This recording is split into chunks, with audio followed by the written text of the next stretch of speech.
we can call to order. For September 9th is call to order.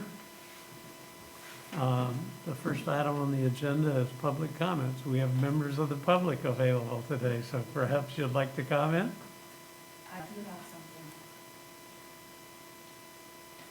I'm speaking as a member of the public, not as a commissioner. When the land use plan was put together, there were some things specifically put in, very limited, about AARP, livable communities, and measurements against that. There wasn't much put in.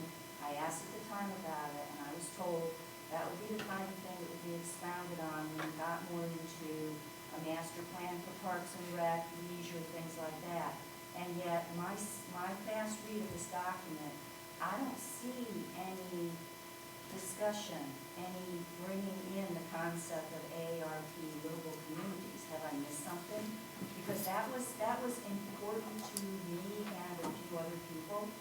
And I would have expected something in here that would have talked about how some of the things that are planned contribute to this, with the idea that might go for AARP, livable community concepts and funding and things like that. So I think that that is something that could have been worked in and should be worked in here still.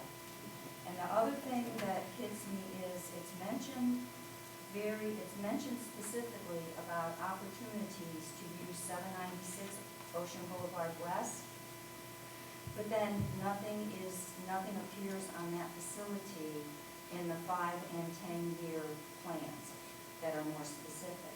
So those two things really stand out to me. I'll hold other comments for when this comes in front of the commissioners, but those are two things as a member of the public hit me. Thank you. And the board doesn't have to respond to comments, but I'll respond to your first thing about AARP, Pat. If the board will let me speak. Yes. Please. Okay. In general, because the survey went to property owners, second home owners, and visitors, and Holden Beach is predominantly a senior population, the generalist perspective that they took on things like walking trails, biking trails, fishing docks, can be readily applied to every population. When you limit a document like this, especially to grant agencies like PARTF, and you specify a population that you're targeting, it limits your ability to apply for the grant for all the populations. That was the point of livable community, is it doesn't just apply to elderly.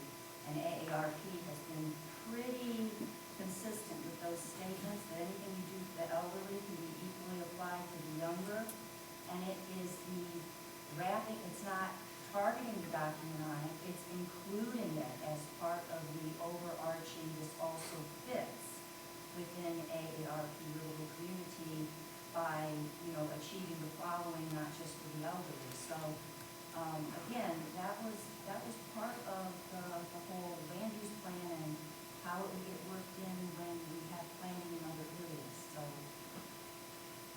I was expecting to see it. I have said before I was expecting to see it, and I'm surprised and disappointed it's not in there somewhere as mentioned with a little bit of background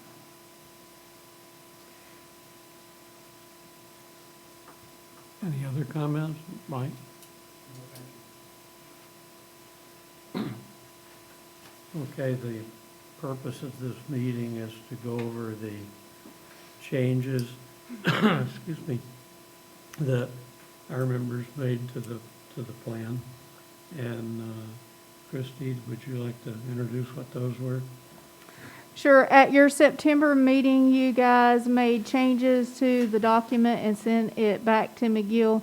You also elected that Member Champion and Member Tucker come together at Town Hall and review those changes and make sure they were done in the document. They were here from 11:30 to 2 o'clock yesterday, going page by page. And they had another round of changes that they sent to McGill, which was turned around by yesterday afternoon. Those changes went out to the public this morning, and the final document is over there. Member Champion just went through it with me, although I went through it this morning to make sure that those changes were made that were suggested yesterday.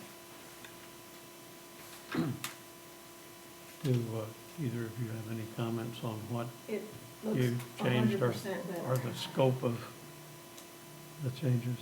Yeah, the specific things about moving the survey results to the appendix, and a lot of that has been taken care of, and it focuses on the meat versus getting lost in a lot of the graphs and things that are in the appendix, which I think is gonna be easier for anyone to understand and read, and a lot of what we did were more, edits, spacing, punctuation, but we wanted it to be as close to correct as possible before we signed off on it, so voted on it. And it looks a lot better. It does, 100%. Now it's clean. And it's looks a lot better, and it's much easier to read and understand. And those changes have been Yes, sent back and then it's sent back in. put into the plan? Okay, Yes. gotcha. Any additional comments from the board? In the discussion, Christie, maybe I'm just gonna pose some questions based on what, our commissioner has brought to our attention. Again, I'm kind of at a loss of what she was sharing. I don't know if it's something that we need to go back and revise, or if it's understood that all communities are being addressed. I don't know about the other folks on the board, but I would need a little more education on those items that were mentioned a little bit ago, because that's kind of new language for me. I know what AARP is, and I think I picked up what livable communities are, but, Christie, do you want to stand on? Sure, I'll tell you what I know.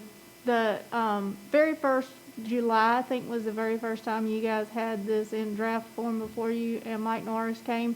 And Commissioner Kwiatkowski sent some follow-up comments to me by email about things that she thought should be addressed. And I told her that it would have to wait till it came before the Board of Commissioners, because right now you guys were doing that. So I don't think you have seen correspondence about AARP and knowing language there.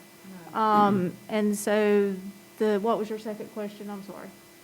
Well, just the fact that livable communities and the AARP initiative, is that something that could readily be inserted into the executive summary so that we know that it's covered? I don't know what the guidelines of any of this is, so again, I'm backing up. And I don't know what McGill's, the extent of them dealing with AARP is, so I can't answer for them. But what's before you is the document that's being presented to you in order for you to vote on it. When it goes to the Board of Commissioners, they always have the ability to ask the consultant, who they are the ones that commission them to make changes.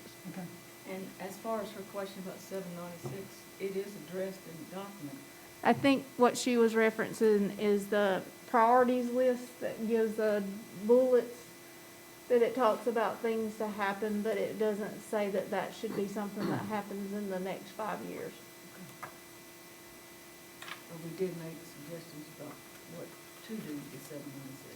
Correct. What could be done with 796. I just think her comment was that it wasn't in the list of priorities. And, That could be an easy fix. and I'd like to point out, just for reference, that we've seen several versions of this document, and to be honest, our focus was to pare it down from something we were not at all comfortable with to something that at least was readable and, excuse me, Understand. and organized, that, sorry, that we could support, as opposed to just outright rejecting it. There were numerous things that we felt should be included that we had to relatively forcefully get changed in the document. So I'm not surprised that there are other things that we might not have addressed that could have been addressed. We were looking for changes in the forest, to be honest, not the trees. So, and I think I believe that we're as a group now comfortable that those major things have been addressed to the point where we would consider sending it to the board for you guys to take a look for the more specific things you'd like to have in there. Okay? Well, you just looking at it, it's a plan. Really, I mean, it's a plan, and, the only other plan that I've ever worked with is, here is, that every year you'd go back and look at the plan and see if you needed to update it or whatever you need to do, and that's kinda, this is a good starting point, I think. And then, as we progress along, then we'll see, what other opportunities may come up. Whatever things that the town may need to do, that we need to go back in and, adjust it to how we need to adjust it. And my understanding, correct me, Christie, if I'm wrong, we need an updated plan because the 5-year plan is now 7 or 8 years old, I think. That's how it was. And it was time, and it's looked upon favorably when you apply for these grants, that you have a plan adopted by your board, if you have a board. Is that correct, Christie? Your board of commissioners. Yeah, the majority of what you said was correct. Typically, they say that in this document, in the last document, that it's for 10 years, but granting agencies like to see them updated in the 7-year range. Ours was older than that. Ours was 2012, and we're in 2021. And so last year, with the budget, the decision was made not to do an update before last year because this one ran into this fiscal year.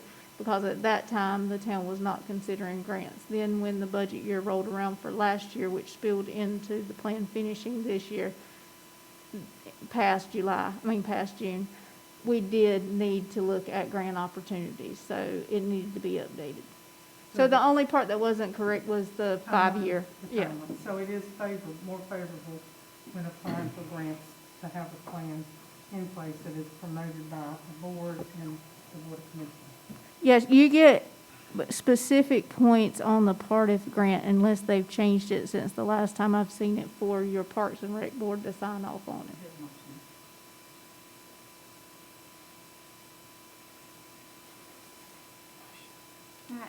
I just want to say thank you to both of you for coming in and taking extra time to doing this, because again, we said it last week at our meeting that shouldn't have been an extra step for us to be doing grammatical errors or any kind of misspelling or any punctuation. That should have already been done and addressed at the first time.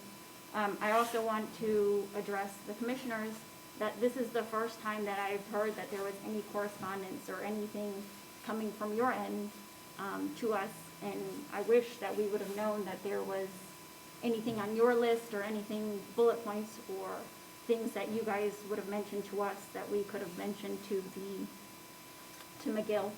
This is the first time hearing about that you had commentary.